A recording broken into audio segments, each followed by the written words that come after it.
দেখাচ্ছি। পুরো জালি জালি হয়ে গেছে ভেতরে, মানে ডিম আছে, কলা আছে, হতেই হবে।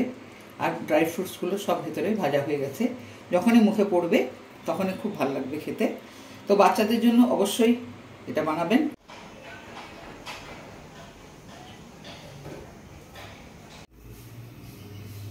সুপ্রভাত, নমস্কার বন্ধুরা, আমি সুতপা, আপনারা দেখছেন মিথিলিস কিচেন। আজকে আমি বাচ্চাদের জন্য খুব বিশেষ করে বাচ্চাদের জন্য একটা মিষ্টির উপরে রেসিপি দেখাবো। টিফিনের জন্য ভীষণ ভালো লাগবে। ছোটো ছোটো বাচ্চারা ড্রাই ফ্রুটস যেমন কাজু, কিশমিশ, বিভিন্ন জিনিস খেতে চায় না, তো সেগুলো সংমিশ্রণে আমি একটি রেসিপি বানাবো, আপনাদের ভালো লাগবে। ছোট বড় সবাই খেতে পারেন, খুবই মুখরোচক। তো বাচ্চাদের ক্ষেত্রে ভীষণ ভালো হবে এটা। সবার কথা ভেবে আমি আজকে এই উপস্থাপনাটা আপনাদের সামনে নিয়ে এসেছি। তো চলুন বানানো যাক। আজ আমি বানাবো ড্রাই ফ্রুট সহযোগে মালপোয়া। এটা মালপোয়া সাধারণত টোটালটাই নিরামিষ হয়, কিন্তু আমি এখানে ডিম অ্যাড করব। তাহলে বাচ্চাদের যে প্রোটিন বা অন্যান্য যে সামগ্রীগুলো শরীরের জন্য দরকার সেগুলো সব কিছু ফুলফিল হয়ে যাবে। তো আমি ইনগ্রিডিয়েন্টসগুলো একটু বলে দিই। ময়দা নিয়েছি, এখানে আমি 3 কাপ ময়দা নিয়েছি।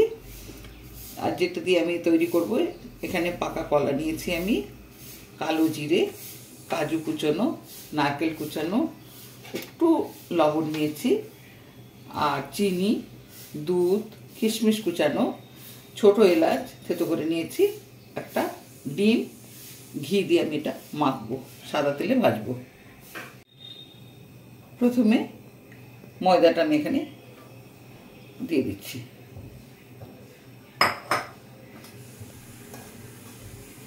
ময়দাটা এখানে আমি 3 কাপ ময়দা নিয়েছি, ময়দাটা দিয়ে দিলাম। এরপরে আমি একটু স্বাদ মতো লবণ দেবো। এরপরে দেবো কালো জিরে,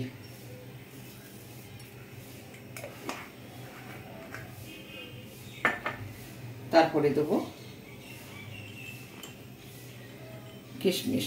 একটা কথা ভুলে গেছি, অবশ্যই চিনি দেবো, চিনি তো বলেই দিয়েছি। এরপরে দেবো চিনি,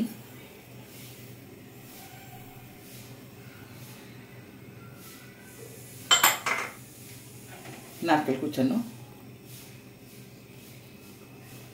মুখে পড়লে ভীষণ ভালো লাগবে, নারকেলটা ভাজা হয়ে যাবে, খুবই টেস্টি লাগবে। কাজু কুচানো,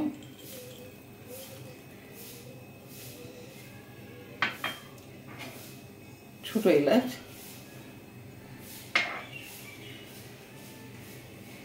এবারে আমি 2 চামচ ঘি দেবো। ঘি দিয়ে মাখবো এটা।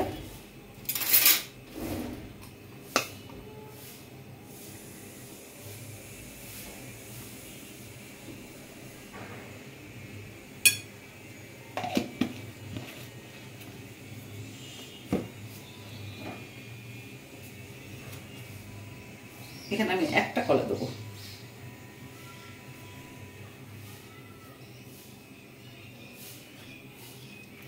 ছোট ছোট টুকরো করে দিচ্ছি।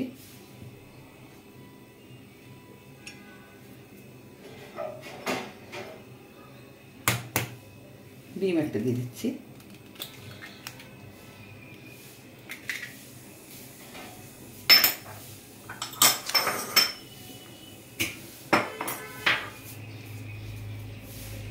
প্রথমে সবার সঙ্গে একটু মিশিয়ে নিচ্ছি ময়দাটাকে। এবার আমি হাতের সাহায্যে এটাকে একটু মাখিয়ে নেবো। চামচ দিয়ে হবে না বা স্টার্টার দিয়ে হবে না।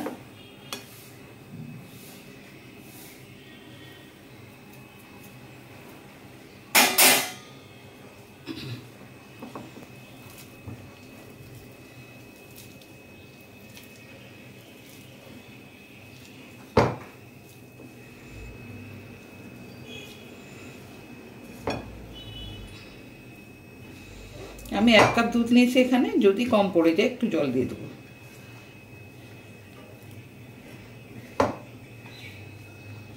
এটা আমার ভালোভাবে হাতের সাথে মাখানো হয়ে গেছে। ময়াম হিসাবে ঘিটা দিলে ভীষণ ফ্লেভারটা ভালো হয়, আর একটু ক্রাঞ্চিও হয় ভেতর থেকে, উপর থেকে। এবারে আমি অল্প অল্প দুধ দেবো, দুধ দিয়ে মিশ্রণটাকে ভালো করে তৈরি করে নেবো। দুধটা খুব ঘন হয়ে গেছে, মালাই হয়ে গেছে, একবারে ক্ষীর। তো যাই হোক, আপনারা চাইলে পুরো দুধকে গরম জলে ফুটিয়ে সেটাও অ্যাড করতে পারেন। অল্প অল্প করে দুধটা মাখতে হবে, দিয়ে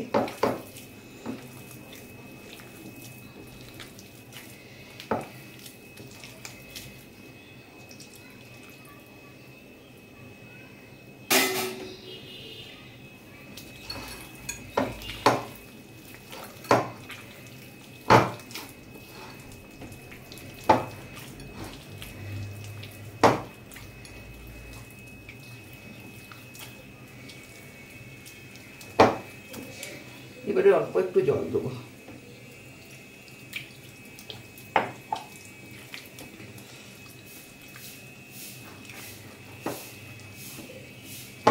যেহেতু চিনি আছে, কড়াইতে তেলে লেগে যেতে পারে, এবং ডিম যেহেতু সেখানে দিয়েছি, অ্যাড করেছি, তোর কড়াই লাগার কোনো প্রশ্নই আসবে না।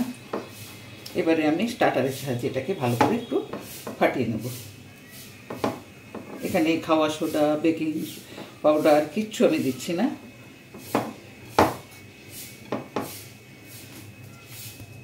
স্টার্টারের সাহায্যে একটু ফাটিয়ে নেব।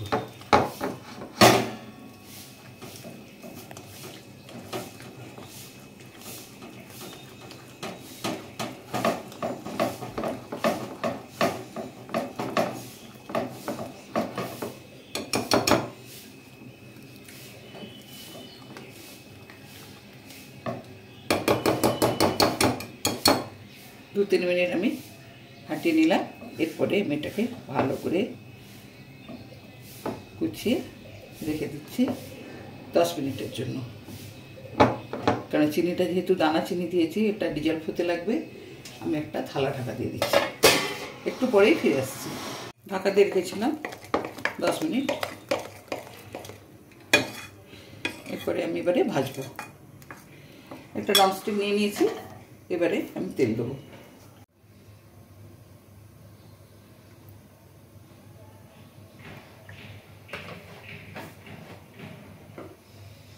আমি ছোট ছোট করে মালপোয়াগুলো ভাজবো।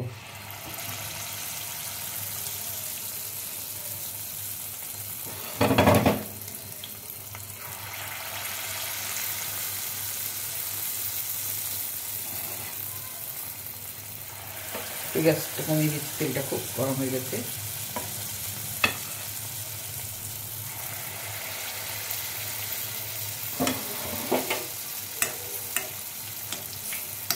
উপর দিয়ে একটু তেল ছড়িয়ে দিচ্ছি।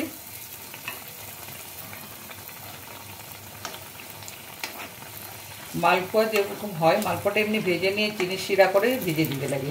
এখানে আমি সময় বাঁচানোর জন্য, স্কুল গোয়িং চিলড্রেনদের জন্য, যেটা তখন সকালবেলা খুব তৎপরতা থাকে, সেই জন্য আমি চিনিটা একসঙ্গে দিয়ে দিয়েছি। তাই জন্য একটুখানি ভিজে রেখেছিলাম, অন্যান্য কাজ করলাম, তখন সময়টা এক্সট্রা নষ্ট হলো না।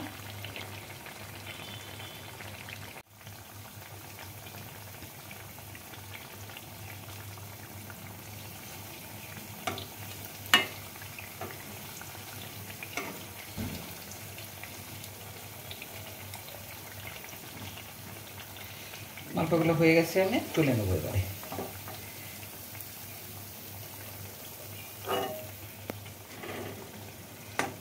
কি সুন্দর চপের মতো ফুলে গেছে।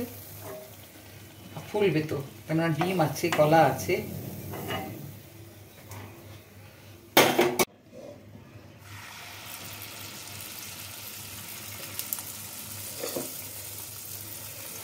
খুব পুষ্টিকর খাবার এটা।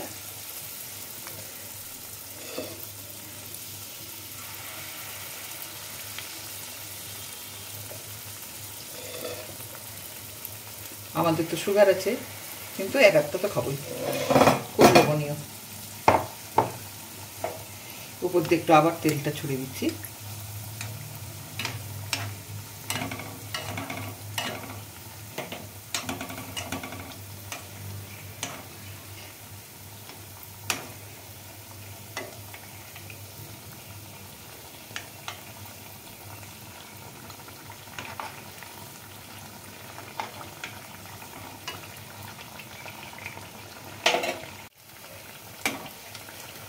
হয়ে গেছে, আবার তুলে নেব।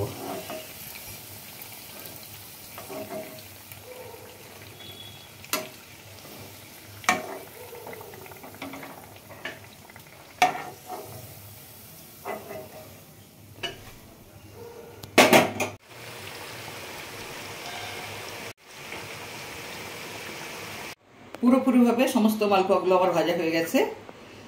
প্রথম থেকে শেষ পর্যন্ত এই রেসিপিটা আপনাদের সামনে তুলে ধরলাম। খুব প্রোটিনযুক্ত খাবার, খুব মুখরোচক, কম সময় সাপেক্ষ। তো বন্ধুরা অবশ্যই ট্রাই করবেন। আমি একটা আপনাদেরকে ভেঙে দেখাচ্ছি, এটা গরম আছে প্রচুর, তাও আমি ভেঙে দেখাচ্ছি। পুরো জালি জালি হয়ে গেছে ভেতরে, মানে ডিম আছে, কলা আছে, হতেই হবে। আর ড্রাই ফ্রুটসগুলো সব ভেতরে ভাজা হয়ে গেছে। যখনই মুখে পড়বে তখনই খুব ভালো লাগবে খেতে। তো বাচ্চাদের জন্য অবশ্যই এটা বানাবেন। আগামী দিনে আবার একটা নতুন কোনো রেসিপি নিয়ে আমি আসবো আপনাদের সামনে। আপনারা সবাই সুস্থ থাকুন, ভালো থাকুন। নমস্কার।